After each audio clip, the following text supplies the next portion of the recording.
అనామిక తన భర్త బ్రతికున్నప్పుడు వాళ్ళ అత్తమామతో చాలా సంతోషంగా వాళ్లతో పాటే పెద్ద బంగళాలో నివసిస్తూ ఉండేది.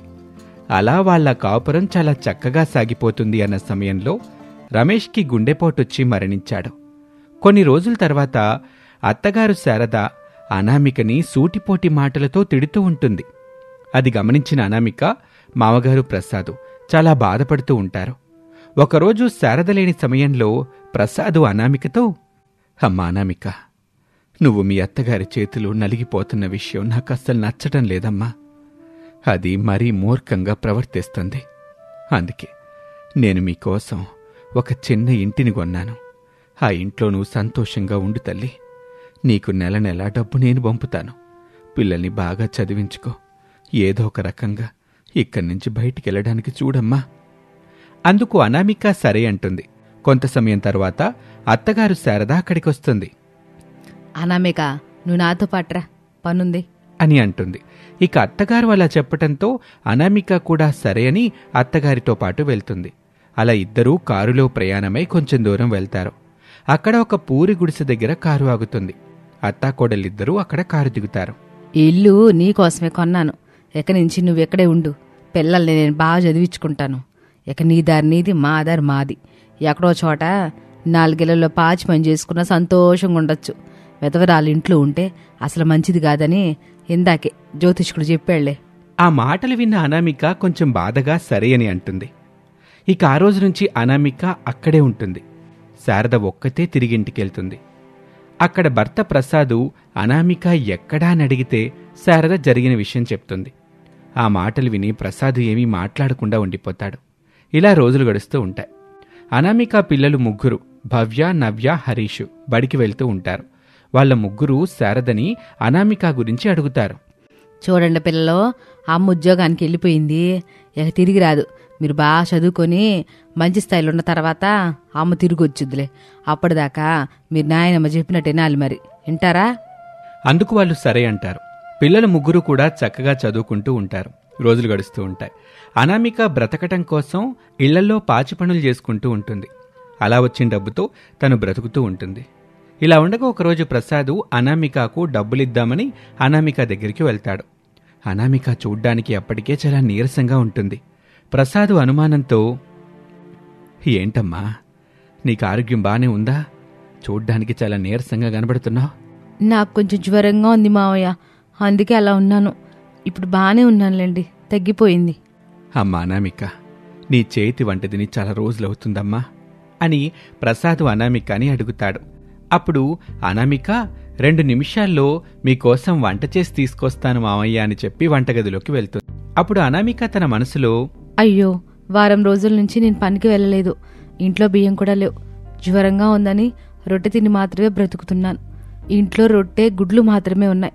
ఇప్పుడు వీటితో ఏం చేయాలి అని ఆలోచిస్తూ సర్లే బ్రెడ్ ఆమ్లెట్ చేద్దామనుకుంటుంది. వాళ్ళ మామగారి కోసం బ్రెడ్ ఆమ్లెట్ తయారు చేసి ఇస్తుంది. అది చూసిన ప్రసాదు, ఏంటమ్మా, భోజనం ఏమైనా తీసుకొస్తావంటే ఇది తీసుకొచ్చావేంటి?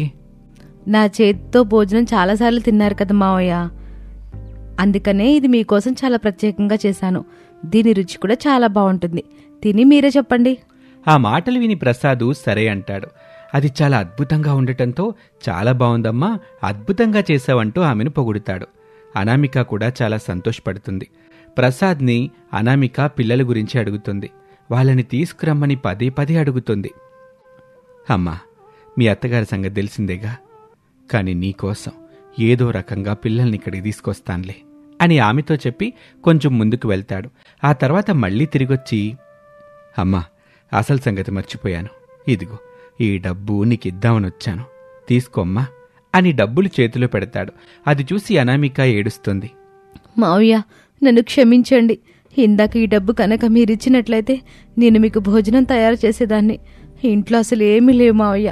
కోడిగుడ్లు, బ్రెడ్ మాత్రమే ఉన్నాయి. అవే మీకు ఇచ్చాను. మీ కడుపు నింపానో లేదో నాకైతే తెలియదు, కానీ మీరు మాత్రం నేను 2 నెలలు బ్రతకడానికి సరిపడా డబ్బు చేతిలో పెట్టారు అంటూ అనామిక ఏడుస్తుంది.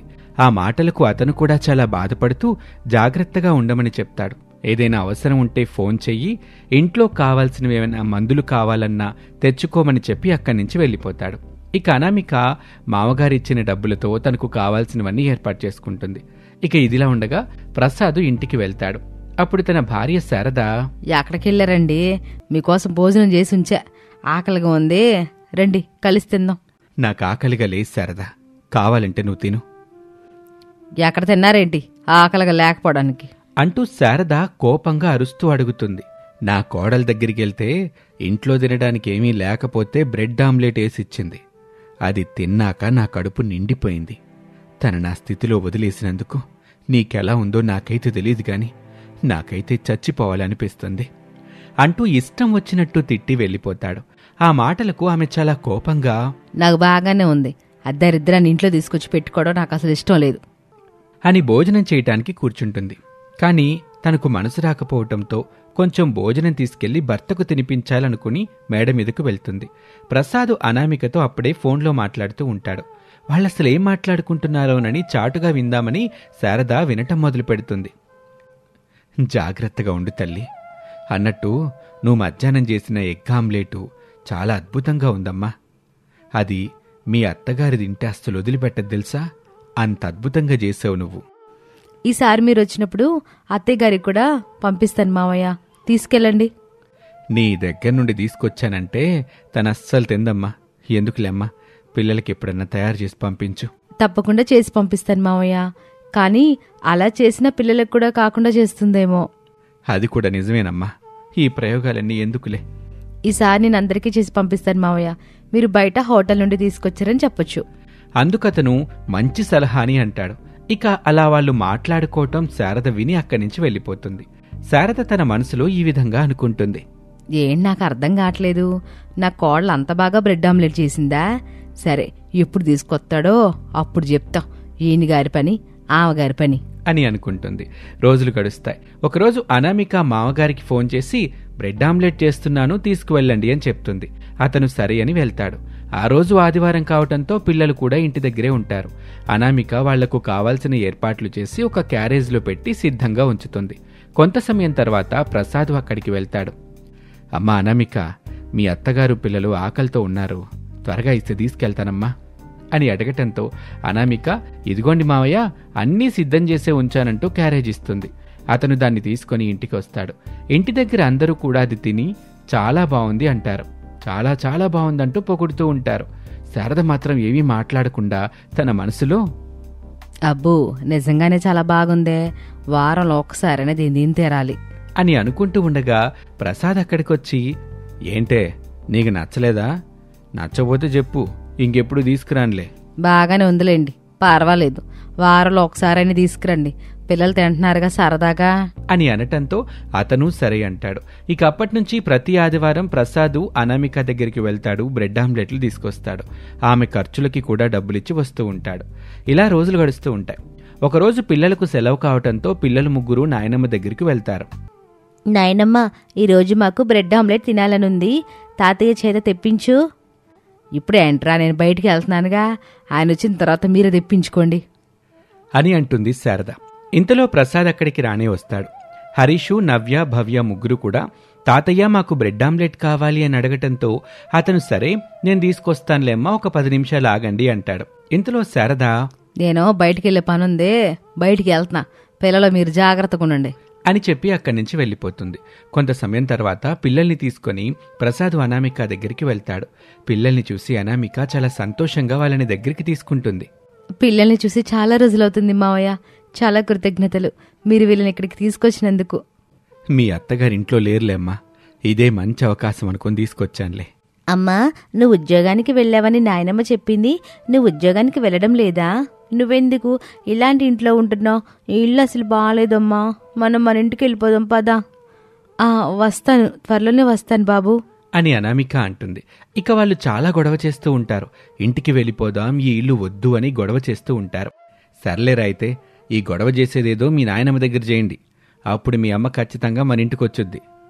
అలాగే నేనిక్కడికి తీసుకొచ్చిన సంగతి మీ నాయనమ్మకి చెప్పకండి అని అనటంతో పిల్లలు సరే అంటారు. ఇక అక్కడ బ్రెడ్ ఆమ్లెట్ తినేసి త్వరగా ఇంటికి వెళ్తారు. సాయంత్రం సమయం అవుతుంది. అప్పుడు శారద చాలా నీరసంగా ఇంటికొస్తుంది. అబ్బా, చాలా నీరసంగా ఉంది, పిల్లలు కొంచెం నీళ్ళు తీసుకురండి అమ్మా అని కేక వేయటంతో హరీష్ నీళ్లు తీసుకొనొస్తాడు. ఆమె నీటిని తాగిన తర్వాత, ఈరోజు మొత్తం ఏం చేశారు మీరు? తాతయ్యతో బయటికెళ్ళారా లేకపోతే ఆడుకున్నారా? మేము అమ్మ దగ్గరికి వెళ్ళాము. నువ్వన్నీ మాకు అబద్ధాలు చెప్పావు. మా అమ్మ ఉద్యోగం చేస్తుందని. కానీ మా అమ్మ ఇక్కడ ఉండడం నీకిష్టం లేదు. అందుకే మా అమ్మ దూరంగా వెళ్ళిపోయింది. మా అమ్మ మాకు కావాలి, లేదంటే మేమే మా అమ్మ దగ్గరికి వెళ్ళిపోతాం అని అనటంతో ఆమె ఆశ్చర్యపోతుంది. ఆ మాటలు వింటున్న ప్రసాద్ కూడా ఆశ్చర్యపోతాడు. ఓరి దేవుడా, వీడు నా కొంప ముంచాడు. అసలు మాటలన్నీ వీడికెవరు చెప్పారు అని ఆలోచిస్తూ ఉండగా శారద పెద్ద పెద్దగా ఏవండి ఏవండి అని పిలవటం మొదలు పెడుతుంది. ప్రసాద్ అక్కడికి వస్తాడు. ప్రసాద్ భయపడుతూ ఉండగా, మీరు పిల్లల్ని ఎక్కడికి తీసుకెళ్లారు అని గొడవ పడ్డం మొదలు పెడుతుంది. అప్పుడు అతను జరిగిన విషయం మొత్తం చెప్పాల్సి వస్తుంది. శారద గొడవ పడుతూ ఉండగానే పిల్లలు, మేము మా అమ్మ దగ్గరికి వెళ్ళిపోతాము. అవును, మేము ఇక్కడ ఉండం, మేము వెళ్ళిపోతాం అని అనటంతో శారద కోపంగా ఇలా అంటుంది. ఎల్లండి, ఆ దిక్కుమాలి దాని దగ్గర ఉండండి, అడుక్కు తినండి.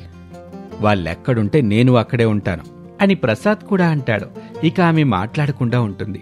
అతను వాళ్ళందరినీ తీసుకుని అక్కడి నుంచి అనామిక దగ్గరికి వెళ్తాడు. అనామికకి జరిగిన విషయం అంతా చెప్తాడు ప్రసాద్. అనామిక కొంచెం భయపడుతూనే ఉంటుంది. కానీ పిల్లలు మామగారు వచ్చినందుకు సంతోషంగా ఉంటుంది. 2 రోజులు గడిచాయి.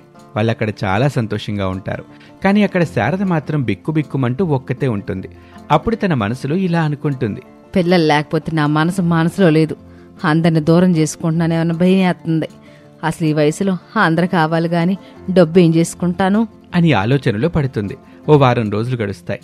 వారం రోజుల తర్వాత శారద స్వయంగా అనామిక వాళ్ళ దగ్గరికి వెళ్తుంది. పిల్లలు నాయనమ్మ వచ్చింది అంటూ సంతోషంగా దగ్గరికి వెళ్తారు. శారద ఏమీ మాట్లాడకుండా అనామిక దగ్గరికి సరాసరి వెళ్తుంది. నన్ను క్షమించానామేక, నేనే నిన్ను దూరంగా ఉంచాను, పిల్లలకు కూడా దూరం చేశాను. ఈ వారం రోజులు వాళ్ళు లేకపోతే నేనెంత నరకం అనుభవించాను. నాకంటే ఎక్కువ నరకం నువ్వు అనుభవించుంటావు. నన్ను క్షమించమ్మా అంటూ కంటతడి పెట్టుకుంటుంది. ఆ మాటలకి అనామిక కూడా బాధపడుతుంది. ఇక తర్వాత అందరూ కలిసి సంతోషంగా ఇంటికి తిరిగి వెళ్తారు. అప్పుడు శారద, ఈ శుభ సందర్భంలో అందరికి బ్రెడ్ ఆమ్లెట్ ఇయ్యమ్మా అని అంటుంది. అప్పుడు పిల్లలు ముగ్గురు, నాయనమ్మా, అయితే నువ్వు బ్రెడ్ ఆమ్లెట్ కోసమని అమ్మని ఇక్కడికి రమ్మన్నావు కదూ అని అనటంతో పిల్లలు ముగ్గురు పెద్దగా నవ్వుతారు. ఇక ఆ రోజు నుంచి వాళ్ళందరూ కలిసి సంతోషంగా జీవిస్తూ ఉంటారు. ఇలాంటి వీడియోల కోసం మన ఛానల్ని సబ్స్క్రైబ్ చేయండి, లైక్ చేయండి, అలాగే షేర్ చేయండి. Thank you for watching. Koverapalli అనే ఒక చిన్న గ్రామంలో అనామిక, శారద అనే అత్తాకోడలు ఉండేవాళ్ళు. అత్తగారు శారద డబ్బులు లేని కుటుంబం. కోడలు అనామిక మాత్రం బాగా డబ్బున్నమ్మాయి. ఆ కారణంతోనే ఒక పెద్ద హోటల్ని ఏర్పాటు చేసుకుని దర్జాగా కౌంటర్లో కూర్చుంటుంది. ఆమె కింద పనివాళ్లు హోటల్ రన్ చేస్తూ ఉంటారు. అత్తగారికి ఒక హోటల్ ఉంది, కానీ అది రోడ్డు పక్కన చిన్న పాకలో ఉంటుంది. అలా ఎవరికి వాళ్ళు హోటల్ నడుపుకుంటూ డబ్బు సంపాదిస్తూ ఉంటారు. అత్తగారు చిన్న ఇంట్లో ఉంటే కోడలు పెద్ద బంగళాలో నివసిస్తూ ఉంటుంది. వాళ్ళ భర్తలు వాళ్లతోనే ఉంటారు. ఇలా రోజులు గడుస్తూ ఉండగా ఒకరోజు అనామిక తన భర్త రమేష్ ఇద్దరూ పట్నంలో ఉంటున్న అనామిక స్నేహితురాలు పెళ్లికి వెళ్లాల్సొచ్చింది. దానివల్ల 2 రోజుల పాటు హోటల్ని మూసేశారు. అనామిక హోటల్ లేని కారణంగా అక్కడికి వెళ్లే వాళ్ళంతా శారద హోటల్ దగ్గరికి వచ్చి టిఫిన్ చేస్తారు. అక్కడ టిఫిన్ చేసిన వాళ్ళందరూ ఈ విధంగా మాట్లాడుకుంటూ ఉంటారు. అనామిక వాళ్ళకంటే ఇక్కడే టిఫిన్ చాలా రుచిగా ఉంది. పైగా అక్కడ రేటు కూడా ఎక్కువ, ఇక్కడ రేటు తక్కువ. అనవసరంగా మనం రోజు అక్కడికి వెళ్తున్నాం. నిజమే శంకర్, అనవసరంగా మనం రోజు అక్కడికి వెళ్తున్నాం అని మాట్లాడుకొని టిఫిన్ చేసి శారదకి డబ్బులిచ్చేసి వెళ్ళిపోతారు. ఆ 2 రోజులు అనామిక హోటల్ లేని కారణంగా శారద బిజినెస్ చాలా బాగుంటుంది. ఓ 2 రోజుల తర్వాత యథావిధిగా అనామిక హోటల్ని ప్రారంభిస్తుంది. కానీ అక్కడికి వచ్చే కస్టమర్ల సంఖ్య తగ్గిపోవటంతో తన మనసులో దిగులు పెట్టుకుని ఇలా ఆలోచిస్తూ ఉంటుంది. ఏంటి ఈరోజు బిజినెస్ సరిగ్గా లేదు, రోజు వచ్చే కస్టమర్లు కూడా రాలేదు అనుకుంటూ ఉండగా ఇంతలో అక్కడ పనిచేసే కాంతమ్మ అనామిక దగ్గరికి వస్తుంది. ఆ అమ్మాయి గారు, ఈరోజు మీ అత్తగారి హోటల్ ముందు ఎంతమంది జనం ఉన్నారో తెలుసా? అసలు ఏ రోజు కూడా అంతమందిని చూడలేదు. తెగబడి టిఫిన్లు చేసేస్తున్నారు. ఆ మాట వినగానే అనామిక కంగారు పడిపోతుంది.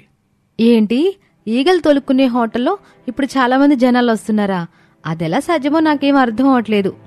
ఆ మాటలు విని అక్కడే పనిచేసేవాడైన రాజయ్య వచ్చి, ఏంటి అట్ట మాట్లాడుతున్నారు? ఈ హోటల్ 2 రోజులు మూసేసిన దగ్గర నుంచి అక్కడికి జనాలు బాగా వెళ్తున్నారు. పైగా కొబ్బరి చట్నీ చాలా బాగుందని అందరూ మాట్లాడుకుంటున్నారు. ఇంక మన హోటల్ మనం మూసుకోవాల్సిందే. ఆ మాటలు విన్న అనామిక చాలా కోపంగా నోరు మూసుకొని ఇక్కడి నుంచి బయటికి వెళ్ళిపో. నువ్వు రేపటి నుంచి పనిలోకి రాకు. అని కోపంగా అంటుంది. అప్పుడు రాజయ్య, అది కాదమ్మా వెళ్ళిపో అని మరింత కోపంగా అంటుంది. రాజయ్య అక్కడి నుంచి వెళ్తూ కాంతమ్మతో, వసేయ్, నన్ను బయటికి వెళ్ళమంటుంటే నువ్వు అట్టాగే నిలబడి చూస్తున్నావేంటి? ఇంకా ఎక్కడ పనిచేస్తావా? నోరు మూసుకో, నువ్వు కూడా పదా నేనే వెళ్తున్నానమ్మా. నా మొగుడికి ఇలువ లేని చోట నేను ఎందుకుంటాను చెప్పు అని ఇద్దరూ బయటికి వెళ్తారు. వాళ్ళిద్దరూ అలా ఇంటికి వెళ్తారు. ఒకరితో ఒకరు ఈ విధంగా మాట్లాడుకుంటూ ఉంటారు. అనామికకి బాగా పొగరు పెరిగిపోయింది కదండి. ఉన్న వాస్తవం చెబితే అట్ట మాట్లాడి మిమ్మల్ని బయటికి వెళ్ళంటదేంటి?